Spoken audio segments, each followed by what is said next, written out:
what I can remember about that peninsula is just when there was a contention between Nigerian government and the Cameroonian government. And I know that the Cameroonian government went to the International Court at The Hague, I think sometimes around 2007 or thereabout, but I know the verdict was in 2008. I read in the papers some time ago that they were resisting, being ceded to Cameroon. They were protesting. And at the moment, I don't know their effects. I'm not very close there. I'm not in touch with anybody around the area. I have not really heard anything about it, except a few years back when I heard this Mrs. Florence Itagiwa advocating that people who left that place, Nigerians who were in that place, should be properly relocated. Yes, I did, but I don't have much knowledge about it. It has happened over the years. I don't have much knowledge about it. They said the Nigerian government has abandoned them, and that up to now, we don't know what the Nigerian government is doing about them.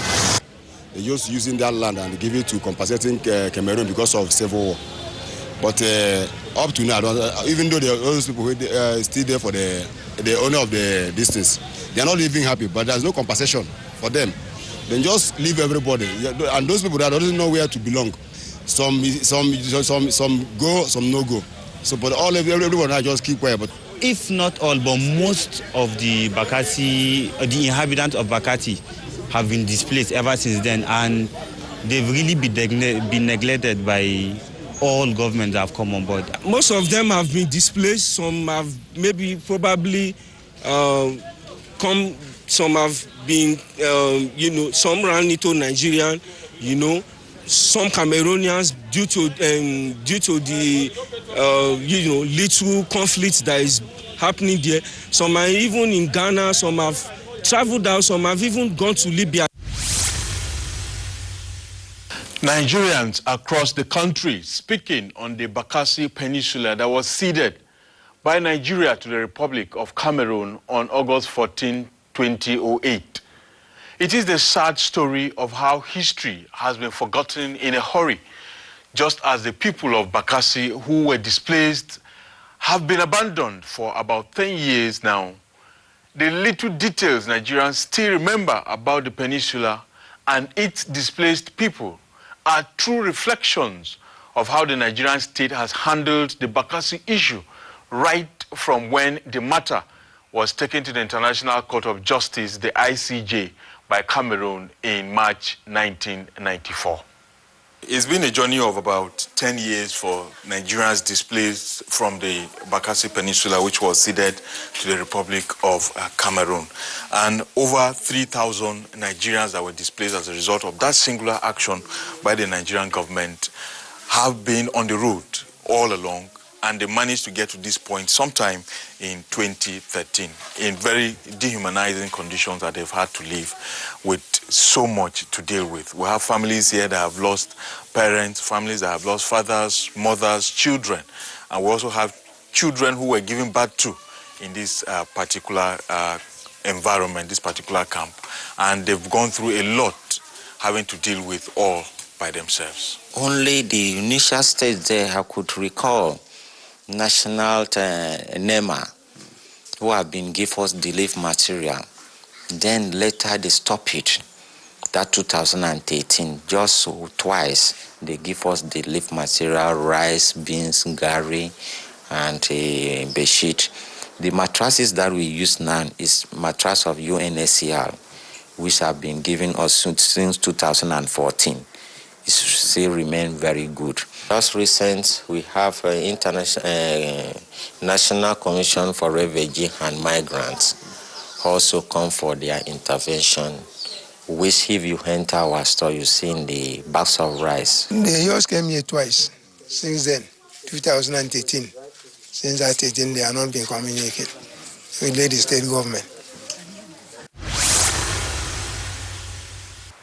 As we speak, no member of the Nigerian National Assembly has visited the Bakassi returnees, where with some of the GSM service providers, making or receiving calls on their networks is clearly an international call because their services in Cameroon are the ones servicing most parts of the Bakassi area.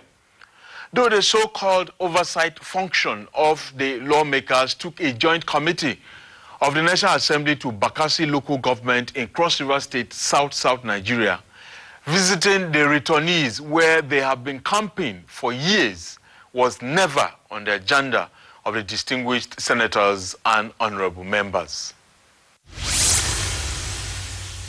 We also have in the House of Representatives Committee on Special Duties, which I'm also a member of that committee. I could recall just very recently we were in Bakassi area. We were able to look at what was the presence of government in terms of provision of infrastructure. We were able to find out that there were some good roads within the town, and some schools were built to ensure that these people are not left out completely in terms of provision of social infrastructure, education, healthcare. Some clinics were also built, and I was there personally with even our Senate committee counterpart. You said you were there, you saw some of the roads, some of the hospitals. That is the Nigerian part of Bakassi that is still there. Yeah. We've seen that part. Did you visit the returnees in their camps? Truly, I will be very fair with you. We didn't get to that place. But we were able to see the ones brought to Nigeria, and what we were able to do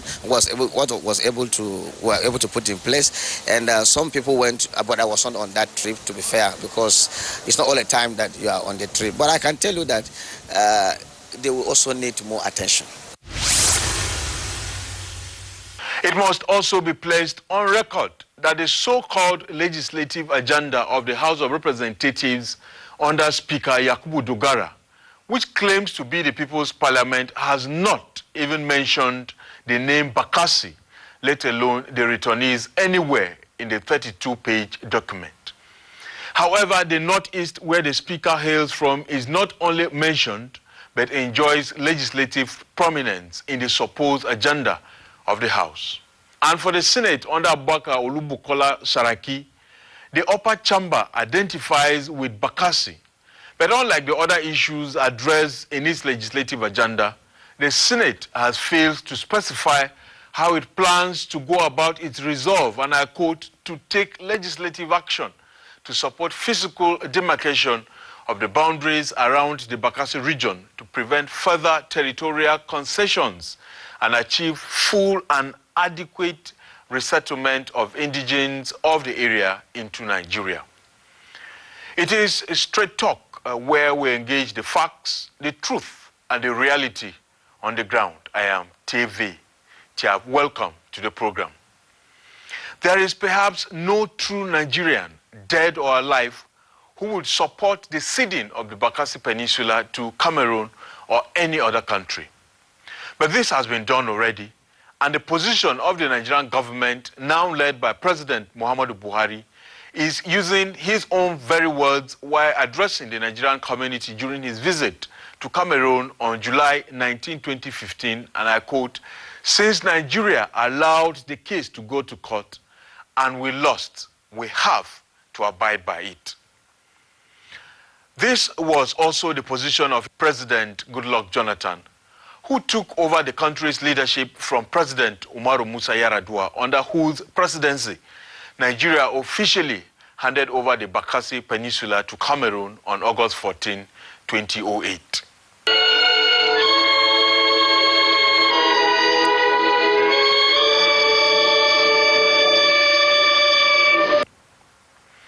Nigeria was dragged to the International Court of Justice, the ICJ, in March 1994, when the late General Sani Abacha was the country's military head of state.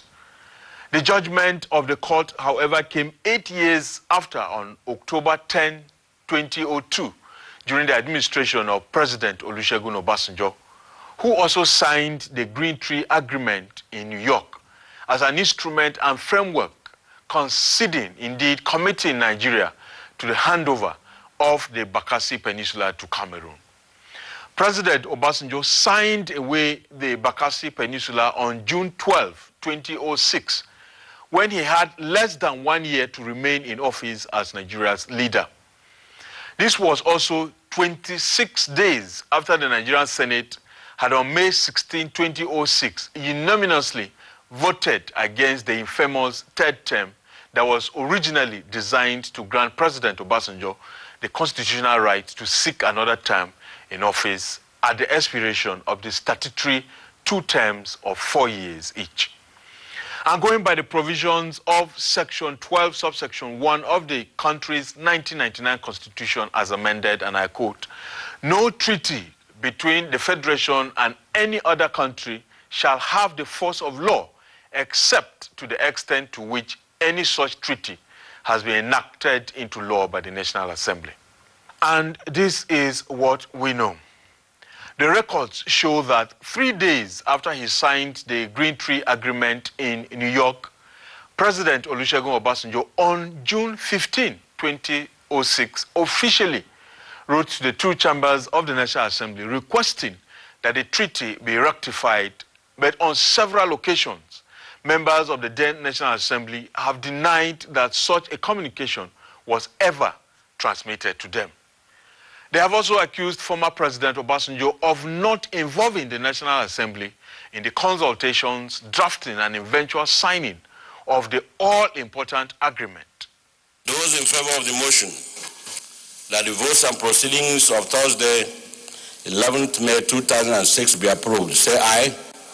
The 5th National Assembly of 2003 to 2007, with Senator NNAMANI as the President of the Senate and Aminu Bello Masari as the Speaker of the House of Representatives, simply did not consider the request by the country's President, let alone rectify the Green Tree Agreement, to approve and authorized the handover of the Bakassi Peninsula to Cameroon.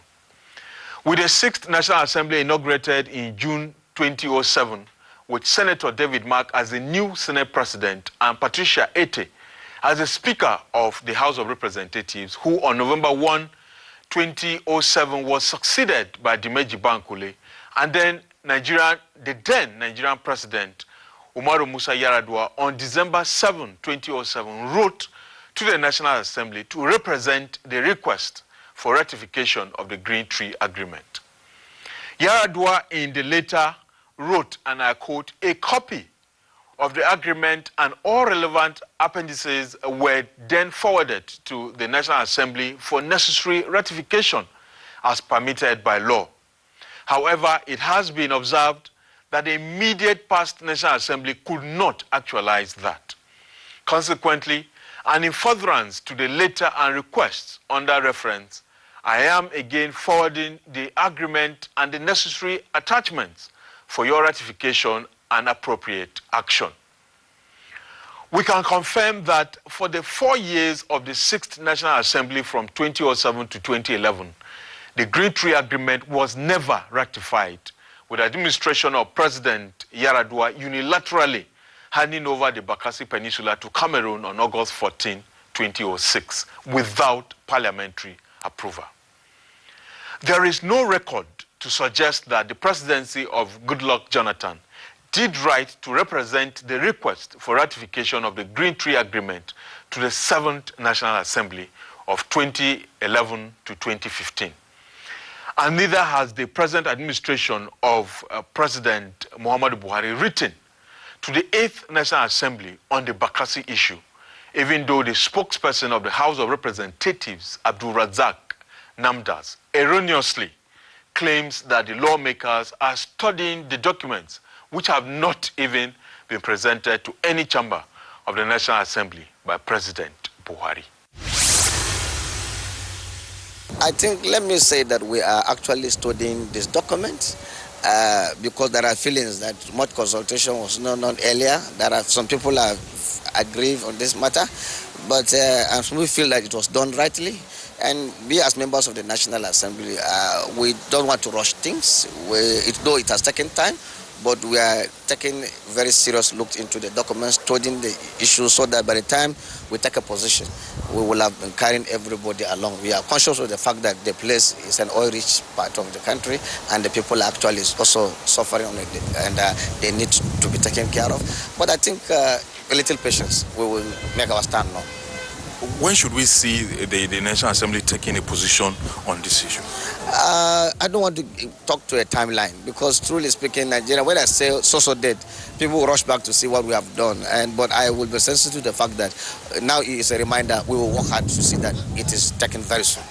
It's very clear to me, and it's part of what I had discussed with Mr. President in my last visit with him.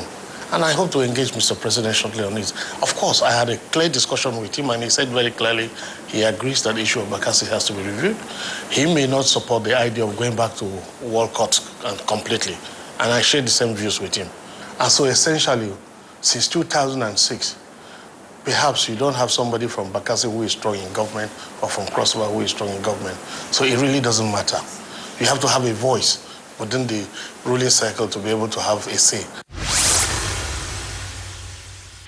Nigeria had the opportunity within the 10 years of the judgment of the International Court of Justice to seek a review of the judgment on the Bakassi Peninsula by the administrations of President Umaru Musa Yar'Adua and Goodluck Jonathan declined to do so. In October 2012, the then Minister of Justice and Attorney General of the Federation, Mohammed Adoke, who perhaps became the very first Nigerian public official to formally state that the, quote, government was concerned about the plight of Nigerians living in the Bakassi Peninsula and allegations of human rights abuses being perpetrated against Nigerians in the peninsula, conveyed the position of the Nigerian government on the popular calls to approach the International Court of Justice for a review of its judgment. This came at a time the clock was ticking on the 10-year window Nigeria had to apply for a review of the judgment on the land and maritime boundary between the Cameroon and Nigeria that covers 2,000 kilometers extending from the Lake Chad to the sea that also affected the Bakassi Peninsula. In a long statement which read, and I quote, "The federal government also retained a firm of international legal practitioners to advise on the merits and demerits of the case for revision. The firm, after considering all the materials that were placed at its disposal against the requirements of Article 61 of the ICJ statute, came to the reasoned conclusion that an application for a review is virtually bound to fail, and that a failed application will be diplomatically damaging to Nigeria. Government has therefore decided that it will not be in the national interest to apply for revision of the 2002 ICJ judgment in respect of the land and maritime boundary between Cameroon and Nigeria." End of quote. If a judgment is binding, you don't need any agreement to bring it into conformity with what the court says should be done. Now, it's a political decision. That was why there was the need for agreements. And this is the length within which we have to appeal, 10 years. And that time has passed. Of course, a plethora of such judgments are given against Israel, Gaza, Palestinian-Israeli conflict. A lot of those judgments that Israel has not honored. There are lots of such judgments too against America. There's a case between America and Guatemala, invasion of their territory by America, which up till tomorrow were not respected. The National Assembly have not ratified it because they understand the implication. And I do not see it being ratified in the next 100 years, possibly, because it is a dislocation of people. It is a legitimized pogrom, because when you move people from the place of their heritage to another place, it's the same thing with genocide. Nigeria may have lost the Bakassi Peninsula for very obvious reasons, especially carelessness on the part of the country's leadership that hardly worked together or paid special attention to the issues when it should. Today, Nigeria is left with the tragedy of caring for thousands of returnees displaced by the Cameroonian authorities and enormous task of protecting the rights and interests of our citizens still living in the peninsula, who are reportedly subjected to all manner of abuses, despite the clear provisions of the Green Tree Agreement. We approached the United Nations through its Nigeria office of the UN Refugee Agency, the UNHCR, through emails, making of calls, and sending of text messages requesting for a media interview on the allegations of abuse and maltreatment of Nigerians in the peninsula. It is very surprising that an international agency like the UNHCR has not obliged us the interview till date, with no explanation either, except perhaps the fact that its spokesperson in the Nigeria office, Hansen Gandhi Tamfu, is a Cameroonian and may have a personal interest in the matter. The body of UN have given past government that money. That time when I was a leader in that place, they saying that 2 billion we use it to build that 250 housing unit. When they build it finished, non-Bakassi have been living in that place because the due process to claim a land was not established. Although the country representative, formerly we have women who have been present that seat, but now we had some rumor that are saying that the lady have been transferred. There is another person on board, which that lady have been promised that the shelter will be provided to us, and also that is the UN will be involved in the provision of shelter. So I don't know, that place now being silent. It is our people make us to cry. It is our people make us to come and live here in primary school. When you say you are our people, what exactly do you mean? When you say you are people? There is Nigerian. Those, I think there was a president that time. There was minister and the rest of the people. They was the people that make this incident to happen, because when the Cameroon tell them they should sell that land to them, they say no, it is Nigerian land, even though they should have gone to court. You understand? Where they go to court to intervene, these things should have not happened. Yeah, but the court gave judgment in favor of Cameroon. You see, because Nigeria, they did not intervene again, they relaxed. They just leave it to Cameroon. So that is why when we're suffering up to this time.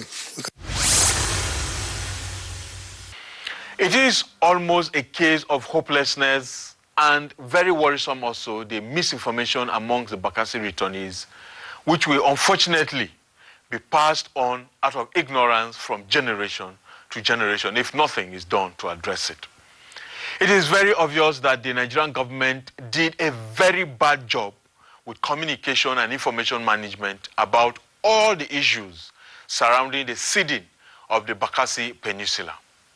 Just like the National Assembly, the Cross River State government in South Nigeria that should be directly responsible for the Bakassi returnees was also not carried along by the federal government in the ceding of the Bakassi Peninsula, where the state lost 76 oil wells that effectively stripped it of its status as an oil-producing state in the country. This perhaps explains why the Cross River State government has over the years shown no interest at all in the welfare of the Bakassi returnees, including their resettlement until the inauguration of the administration of Governor Ben Ayadi. What we're doing, we're not providing them shelter, we're providing accommodation. And you must know the difference, housing and shelter. Housing and accommodation, as it were, provides for all the other accessory social infrastructures, including schools, roads, hospitals, and what have you. And that's why I say, look, before I start crying out so much, let the state, let us as government, show our own part of commitment to our people in the first instance before you cry for help. And that's why we're building those kind of houses that you visited. And of course, by the time we went to the waterfront, and we saw that that would give them a better ambience. That's why we're moving in there. And you'll be surprised what you see there in 3-4 months. But the people have seen pain, they have seen trauma, they have seen agony, they have seen shame. They have seen something close to subhuman living. It can be worse. For the first phase, actually, we are actually looking at overall 300 houses for us as a state. And for the federal government, if they can key into this, where there is a will, there must always be a way. What we have done with the little we are starting is that we are hoping and believing that at the fullness of time, the federal government will see the reason why they must come in and also support this cause. We are having a 2-bedroom bungalow, complete with everything that makes up a suitable home. As a matter of fact, some of the houses we see in places like Potomac is what we are likely going to replicate here. Each of the houses, from the bill of quantity provided, will take us about 6 million to do. So you can multiply that by 300, that gives you the sum total of the main house. We are not talking about the infrastructure. The victims of the ceding of the Bakassi Peninsula are popularly called the Bakassi returnees. Some refer to them as displaced persons, but the United Nations and the international community say they are stateless people. The ceding of the 3,027 square kilometer territory of the Bakassi Peninsula has been described as unprecedented in the history of international relations. What any other country should, however, not learn from Nigeria is how the world's most populous black country and supposed giant of Africa has failed pathetically, of course, in handling the welfare and resettlement of the Bakassi returnees, who, as officially Nigeria's oldest set of internally displaced persons, are today, 9 years after and counting, still in need of a new life, having lost their homes since 2008, when the country gave up territorial ownership and control of the oil-rich peninsula under the Green Tree Agreement. That's Straight Talk. I am TV. We appreciate our partners, Media Dimensions, for their support. Thanks for watching, and goodbye from Abuja.